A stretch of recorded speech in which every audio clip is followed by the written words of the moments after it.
Let's have a good one to start off, huh? October 11th here in Iowa, and I'm here with Ted Zangerle again. Ted, we had a whole lot of deer movement tonight, including a small buck. If you were into naming deer, what would you have named this deer?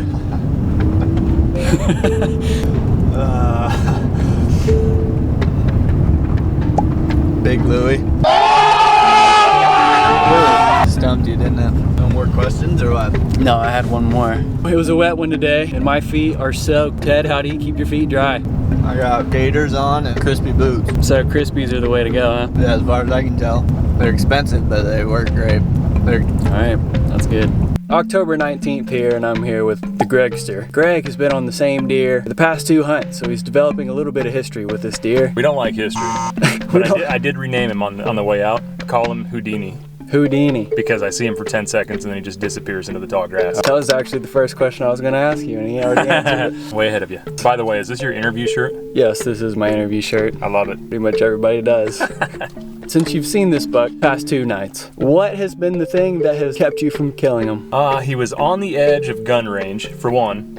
But also, there is a law or regulation in Iowa that you cannot shoot across public water with a rifle. Both times that buck has been on the other side of the creek. Couldn't legally shoot even if he was within range. So last night I made a move to get on the other side of the creek, did a little rattling, like rake the antlers on some willows. Couldn't bring him in. So this morning saw him again. He was behind a doe, so we went in and set up this evening in a spot where he had came out last night and close to where we saw him this morning. Felt good about the setup, but he did not show up. Houdini did not show up. Darn that Houdini.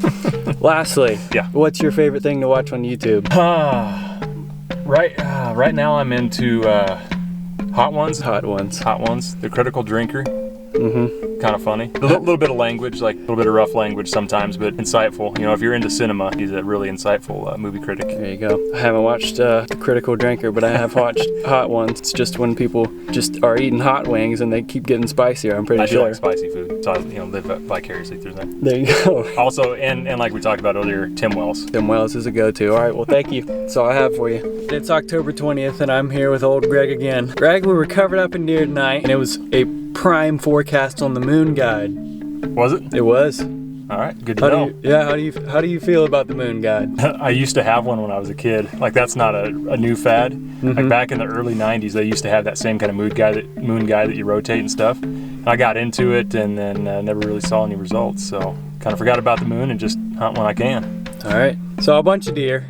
Not the big one though. So what's the plan going forward? The plan going forward is to get back into that spot tomorrow, but we're gonna do a morning hunt. But the wind's supposed to stay up, it's supposed to be cool, pressure's on the rise, like it should be a good morning for movement. So we're gonna hit the morning, don't kill one then, come right back in here tomorrow. Hope the big boy shows up. I noticed that you take a frame pack with you into the woods every time. What kind of gear are you bringing?